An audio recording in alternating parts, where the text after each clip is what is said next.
quote, makes you see more young players. So, Marcellus. Yeah. Misery does need discussion at times. It's kind of a good name. I don't know who Millery is. Yeah, you don't. Check your phone. Let me know, though, Sal. Are the Cowboys the NFL's biggest disappointment this season? No, they're not the biggest disappointment this season, unless you suffer from what you suffer from. What I suffer from, bro? Cowboyotic syndrome, where you hype up everything by the Cowboys, anything that they do. That star shines so bright, you can't even see throughout the day. Acho doesn't know where he's going because he's suffering from cowboyotic syndrome. And when you hype things up, you get obviously disappointed when things don't go your way. So you exaggerate to the positive and you exaggerate to the negative. I'm reading you right now, Millery. I can see it in you right now, Mr. Millery, that you are going to suffer from that syndrome once again during this block. But I'm not, because I can't look at the Cowboys and think that they're a disappointment, because that's not a playoff team from last year, are they? Oh, no. They weren't a winning team last year, were they? No. Oh, did they lose their starting quarterback, QB1 and QB2? Yes, they have. So once you lose your starting quarterback and you weren't even a playoff team or a winning team, you're out of this conversation. But let's enter some teams that were in that same predicament last year and now find themselves disappointed. Let's look at the Houston Texans. Oh, did that team win a division last year? Oh, yes, they did. Did they make it to the playoffs? Oh, yes, they did. Did they win a game in the playoffs? Oh, yes, they did. And what did they do? All they did was trade away one receiver, and everything has went to bed. 1-6 right now from a 10-6 year last year. You lose your GM and head coach in the same firing, and this team doesn't look like they have much going on. What about the Minnesota Vikings? Oh, a 2-5 team that last year was 10-6. Did they make it to the playoffs? Yes, they did. Did they win a playoff game? Yes, they did. Did Kirk Cousins get the monkey off his back? Yes, he did. And then all of a sudden, they're in this situation. So unless you have something that trumps two playoff teams that actually won playoff games last year that are disappointing, hovering around the same record as the Dallas Cowboys or worse, I don't understand what conversation we're going to have. Big dog, you came in real confident. You like that take. You know the I beat could is tell. He was smiling through that whole take. The take was trash. Come on, bro. Like the Dallas Cowboys this season. The Cowboys are the biggest disappointment, Marcellus, and I've said this before. Expectations minus reality equals disappointment. The Cowboys came into the NFL with top 3 expectations. I would say the Chiefs had higher expectations, Super Bowl champions, obviously. I would say the Buccaneers had higher expectations. I had in the greatest quarterback of all time, arguably the greatest player of all time. But then after that, it was the Cowboys, and these weren't my expectations. These were their all-pro running backs' expectations. He said this is probably the most talented team I've ever been on. Just look at the depth chart. Okay, bump Zeke. You're right. Zeke can be young. He can be immature. I'm not going to take his word for nothing. He got a tattoo on him that says, feed me. We got to question his decision-making. He's feeding us BS. So then let's listen to Mike McCarthy. He's won a Super Bowl before, so he knows something about winning Super Bowls. Let's go. Mike McCarthy says, if you're not trying to win a Super Bowl, I don't even know what you're doing in this business. Mike McCarthy said, I've always been very upfront with every team I have coached. We're in this to win a championship. Expectations minus reality equals disappointment.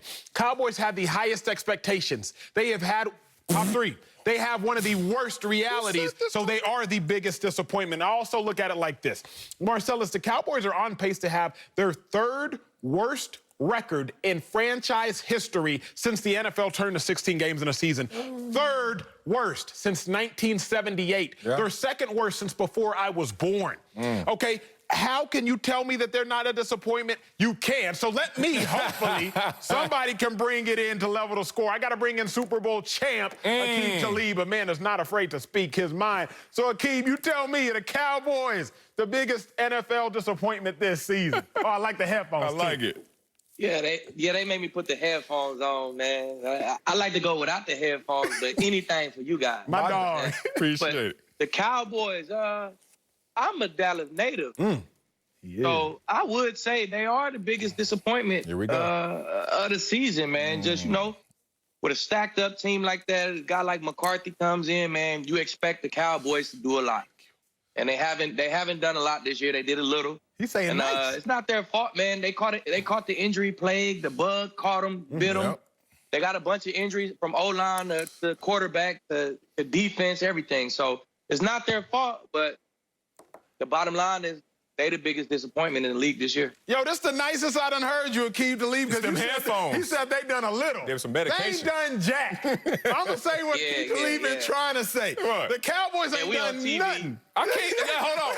TV or not, we can keep this 100, Akeem. We keep it real up here. Turn down, I got to turn down off podcast mode a little bit for TV, you know, but they haven't done much, man. They ain't done much, and, you know, the whole city is expecting them to win a Super Bowl every year, man. So being a Dallas native, I get the brunt of it. You know, I get a lot of the conversations about the Cowboys. So people are disappointed out here. But y'all can't have it both ways. One time, first of all, this is an impossible position I'm in. I'm talking to two Dallas natives that gonna hype up everything. Both of y'all suffer from cowboyotic syndrome. And everything, everywhere I go, they always talking about the Cowboys and they got this stacked roster. One day I hear y'all say that, and then the next day I hear, well, we haven't been to the NFC Championship game in 25 years, and it's nothing but futility around here, and we can't even get things right.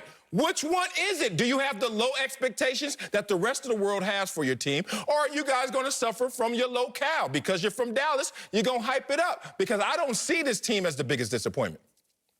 I mean, last year they was the biggest disappointment. Every year they not successful. They the biggest. They're America's team, man. Guys expect. It's like this guy's in the running with them. It's close second places. Like, I mean, you know. The Texans is one of them. You expect the Texans to do something close to, but at the same time, man, it's that team, the Texans team, they're not the Cowboys. They're not held at that standard. Oh, so y'all caught up in the They're not held at that standard. No, my bad. I'm not having my big headphones on and my chain on, and I'm not wearing my presidential costume today that Acho has on. So I'm just keeping it real with y'all, keeping it a buck. Y'all talking about the Houston Texans team that has a worse record than you guys? Or y'all don't even want to talk about a situation where the Vikings are right there with the Cowboys, and the Vikings are a real team, playoff team, good quarterback, good coach, and good running back, and they're all together now, and they're still at the same level of wins as y'all. So the difference is you said we're caught up in the hype. Y'all are. Everybody is. That's what makes it disappointment. The fact that the Cowboys was hyped up. That's my point. Like, the fact that the Cowboys was hyped up is what makes it disappointment. Of course we was caught up in the hype, because the Cowboys were caught up in the hype. The whole world was caught up in the hype. When you're America's team, you're caught up in the hype. When you got a practice facility with $1 million worth of chandeliers. Keeb, I don't know if you've been in the practice facility for the Cowboys in Frisco. You got $1 million, bro, of chandeliers. Marcellus, the whole team is hyped. Man. That's why they the biggest disappointment. The mantra. That's how I go, Marcellus. That's how I go. Y'all got go, man. Hey, Keith, how y'all get sold on a commercial and a mantra? Like, really? And we're America's team. Guess what? We're going to win the Super Bowl every year. Hell no. Y'all are two players. Y'all understand how this rolls. It's about substance, not just sizzle. To be caught up in the hype is saying it's really selling yourself short. We're not looking at the team for what it really is and the details. Ezekiel Elliott has disappeared, and their starting quarterback, Dak Prescott, has disappear because of injury. The point is, the O-line disappeared too. The O-line disappeared. All of that said, they hurt. All of that said, it doesn't lend itself to this team was ever the team that we thought was going to win the Super Bowl this year. Who walked into the season saying that when Green Bay was one game away from it? Elliott did. Ezekiel Mike McCarthy did. The same Ezekiel Elliott who thought he was better than Dalvin Cook. Remember they had that competition last year? The head coach. How'd that turn out? How'd that turn out? Here's the difference. How is that turning out? Let me tell you how things turned out. I didn't walk into the season thinking the Vikings was going to win the championship, the Texans. I didn't walk into the season thinking none of those teams was going to win the championship. So, I mean. And you thought the Cowboys were? Thought they were going to be in there in the conversation. I thought they would be a contender. Thank you. I thought they would be top 3 in the NFL. Win the division first. How about baby steps? Y'all didn't even win the division last year. You talk about contender for the championship. Coming into the season, everybody I just played the Cowboys.